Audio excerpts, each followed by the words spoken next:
నువ్వు ఇలా మతిపోయిన వాళ్ళ కావటం నాకేం బాగలేదు. నీ చెల్లెలికి పెళ్లి చేయాలి, నువ్వు ఉద్యోగం సంపాదించుకోవాలి. నువ్వు నా ప్రాణ స్నేహితుడివి కదా, మా చెల్లెల్ని నువ్వే పెళ్లి చేసుకోవచ్చుగా. పేదరికం వల్ల ఎన్ని కష్టాలు వస్తాయో మీకు దగ్గరగా ఉండి చూస్తున్న వాడిని. అదంటే నాకు మహాభయం. రాబోయే కట్నం ఒక్కటే నా జీవితానికి ఇంకం అనుకుంటున్నాను. నీ చెల్లెలి పెళ్లి పేరుతో నన్ను మరీ పేదవాణ్ణి చేసేకు.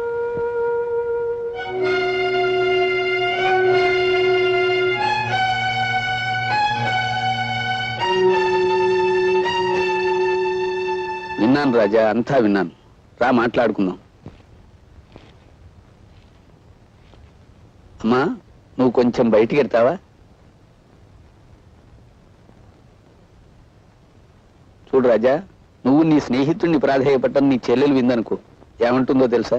నా మీద జాలిపడి ఎవరో పెళ్లి చేసుకున్నా అది నాకు క్షేమము కాదు, నీకు పరువు కాదమ్మయ్యా అంటుంది. మీ నాన్నో సత్యకాలం మనిషి కాబట్టే పాతకాలపు ఆలోచనలతో ఏమీ సాధించకుండానే పోయాడు. కానీ నువ్వు కుర్రాడివి, ఒంట్లో ఓపిగా ఉంది, బుర్రలో బోళ్ళన్ని ఉపాయాలు ఉన్నాయి. ఇలా అడ్డమైన వెధోప్తీనుల కాళ్ళు పట్టుకుని నీ చెల్లెల్నిచ్చి పెళ్లి చేయడం కంటే అడ్డదారులు అయినా 4 రాళ్లు సంపాదిస్తే రాజా లాంటి సంబంధాలు రాజాగారి చెల్లెలెక్కడా అని వెతుక్కుంటూ వస్తాయి. ఆలోచించుకో.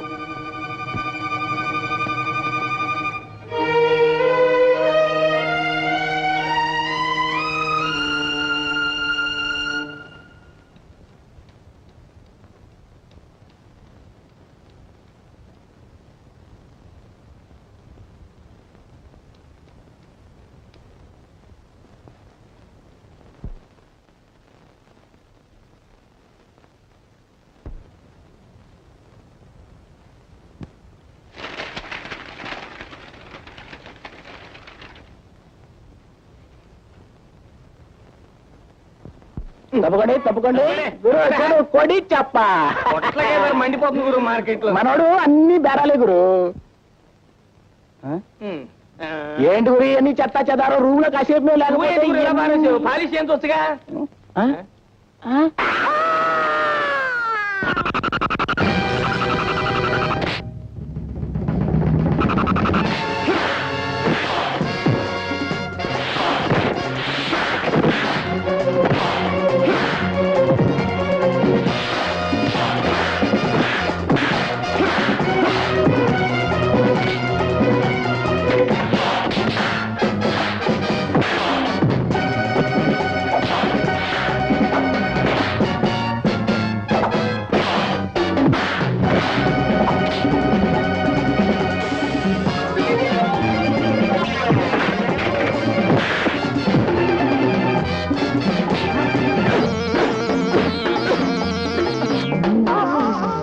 కంపు పళ్ళుదాడన్నాళ్ళైందిరా.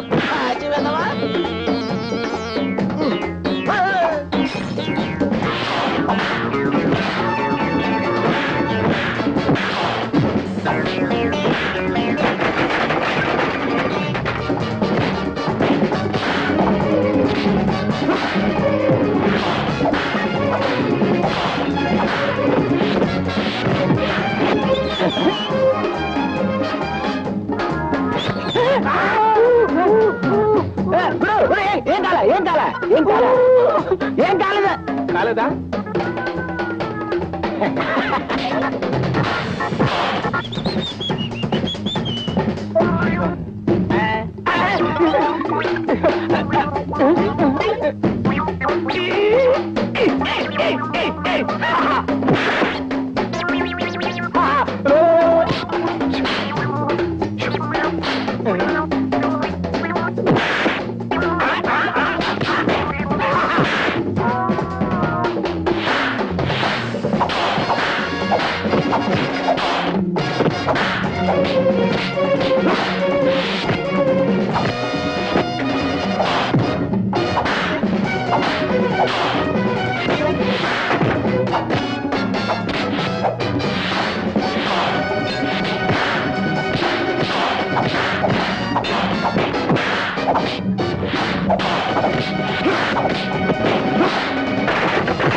ఏమిటి గౌరవించావు? వీళ్ళని ఒకసారి చూడండి.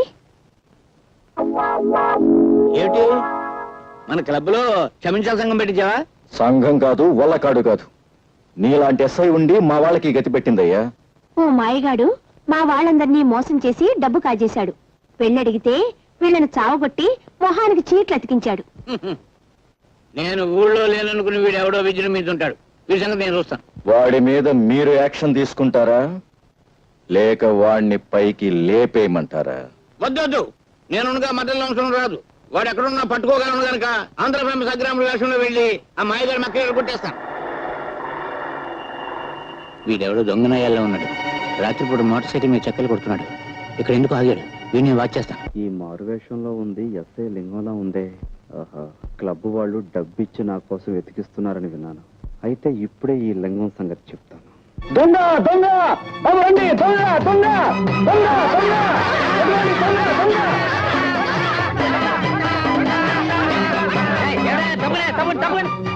ఎవరు నువ్వు దొంగ రాస్కల్? నేను సత్యబాబు. నా పేరు కూడా తెలుసుకొచ్చి నేను లింగాన్ని. మా ఇన్స్పెక్టర్ గారి పేరు తెలుసుకొచ్చా? నీ తోలు వచ్చేసి మా ఇన్స్పెక్టర్ గారికి బెల్ట్ బూట్లు కుట్టించి ఇచ్చేస్తా. చూడు చూడు బాబు, చూడు చూడు.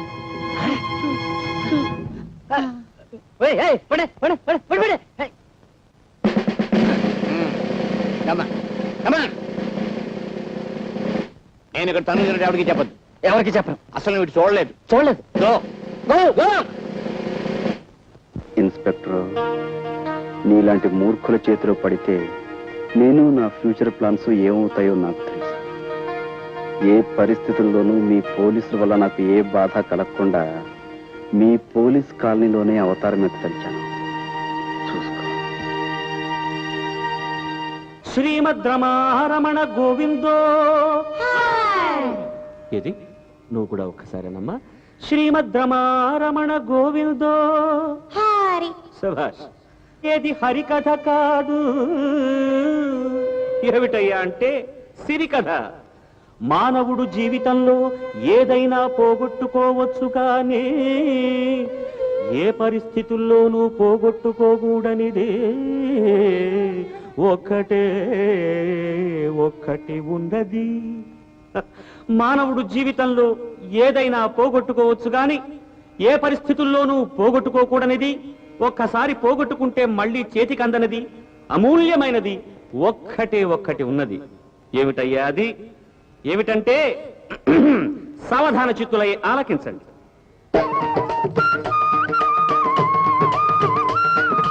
అమరావతి పట్టణమేలుచుండే అమరేషుండను రేడు. అమరావతి పట్టణమేలుచుండే అమరేషుండను రేడు. అతను ఎలాంటి వాడయ్యా? భూపాలుడు, అనుపమ సద్గుణశీలుడు.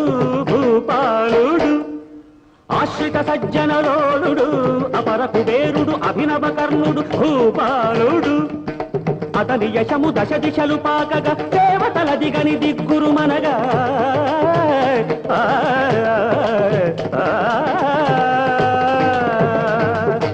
ఆ మహారాజు గొప్పతనానికి అసూయపడ్డ దేవతలు ఏం చేశారయ్యా అంటే శనిని పిలిచినారు, శనైశ్చరుని పిలిచినారు.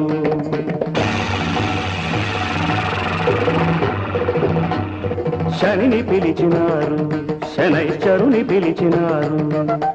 ఆ మనుజేషుని మహిమను కనుగొని రమ్మని వేవే పొమ్మని ధరణి కంపినారు, శనిని ధరణి కంపినారు.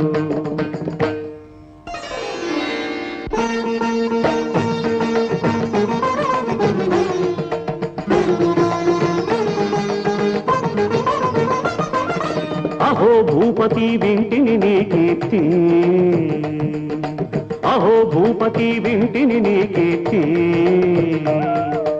అవనీసురుడను అభ్యాగతుడను భవతి భిక్షాం దేహి, భవతి భిక్షాం దేహి.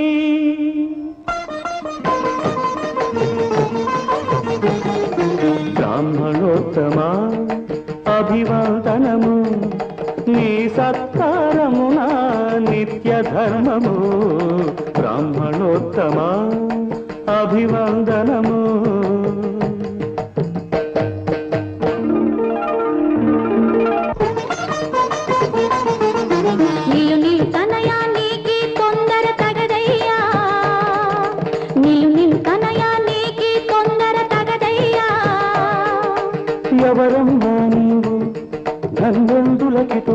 పొందవు. ధాన్యలక్ష్మిని నేను ధారపోయకు నన్ను, ధాన్యలక్ష్మిని నేను ధారపోయకు నన్ను. ఆ కపట బ్రాహ్మణుడు కుటిల శనైశ్వరుడు నీ కలిమిని కీర్తిని దోచ వచ్చినాడు.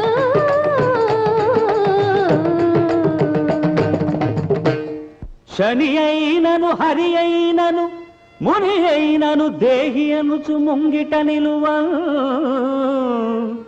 వెనుకాడి ఆడి తప్పుట ఇనకులమున లేదు లేదు. ఎరుగవే తల్లి ఎరుగవే తల్లి. అదే నీ నిర్ణయమైనన్ కుదరదు నీ ఇంట నేను కొలువుండుటయున్. ఇది నీ విధి అనుకొందున్ పృథివీశా. పోవుతుంటి ప్రీతుండగుమా. పృథివీశ పోగుచుంటి ప్రీతుండగుమా, పృథివీశ పోగుచుంటి.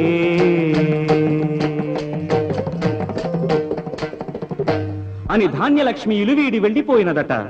అంతట శని, ఓ మహారాజా ఆశ్రిత భోజ, ఓ మహారాజా ఆశ్రిత భోజ, ధాన్యమునొసగిన చాలా ధనమునీయవలరా. పొరపాటాయను భూసురా, సరగున తెచ్చెద ధనము.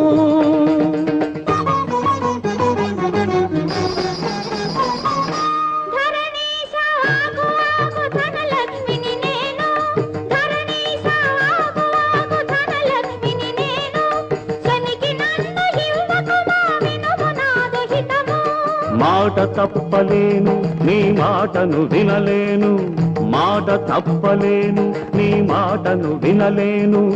విడలేను దాన గుణము వినుము నాదు శపథము.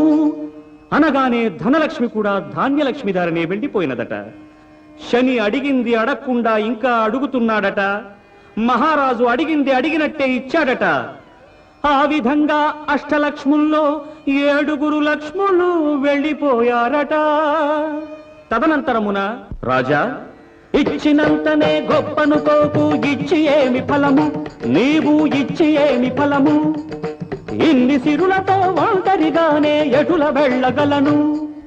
రాజభటులను వెంట పంపమందురా, భటులు వచ్చినంత నాకు రాదు ధైర్యము. ధీరుడవు నీవే నా వెంట నడుగుము. చిత్తం త్రుటిలో వచ్చేదను.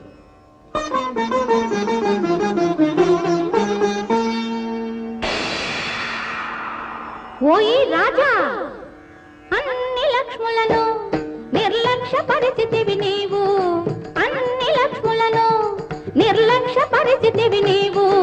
నేను మాత్రము నీకు అండగా ఎలా ఉండగలయో. ఎవరు తల్లి నీవు? ధైర్యలక్ష్మిని నేను. నమో ధైర్యలక్ష్మి, నమో ధీరలక్ష్మి, నమో వీరలక్ష్మి నమో. నీవు నా అండగా దండగానుండ, మరే లక్ష్మి లేకున్న నాకెట్టి లోపమ్ము రాదన్న ధైర్యముతో.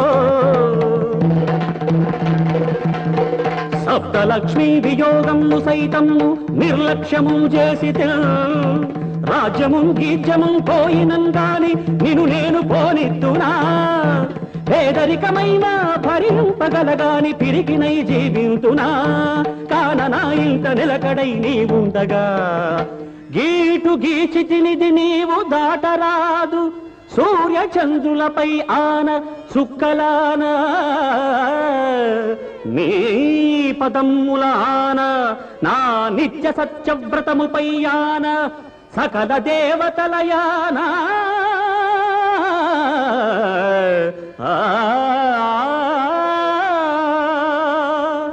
అని ధైర్యలక్ష్మిని బంధించిన రాజు ధైర్యమునకు శని గుండె జల్లుమని ఇక తన పని చెల్లదని అదృశ్యుడైనాడట. శ్రీమద్రమారమణ గోవిందో. అటుపైన నగరు విడిచి వెళ్లిన 7 లక్ష్ములు ధైర్యలక్ష్మి లేనందున దిక్కుతోచక భయభ్రాంతులై నగరుకే వెనుదిరిగి వచ్చినారట. ఒక్క ధైర్యలక్ష్మినే కాపాడుకున్న ఆ మహారాజుకు మిగిలిన అన్ని లక్ష్ములు తమంతట తామే సమకూరిన ఈ శుభ సమయంలో శ్రీమద్రమారమణ గోవిందో. మహాభక్తులారా, ఈ సిరికథ మనకు బోధించే మహత్తర సత్యం ఏమిటయ్యా అంటే, భయమే నీ శత్రువు ఓ మనిషి, భయమే నీ మృత్యువు. భయమే నీ శత్రువు ఓ మనిషి, భయమే నీ మృత్యువు. కష్ట నష్టములు కలిగిన వేళ ఆపదలేవో పైబడు వేళ, ఉన్నవి అన్నీ కోల్పోయినా ఉండవలసినది గుండె ధైర్యము. ధైర్యమే ఐశ్వర్యము.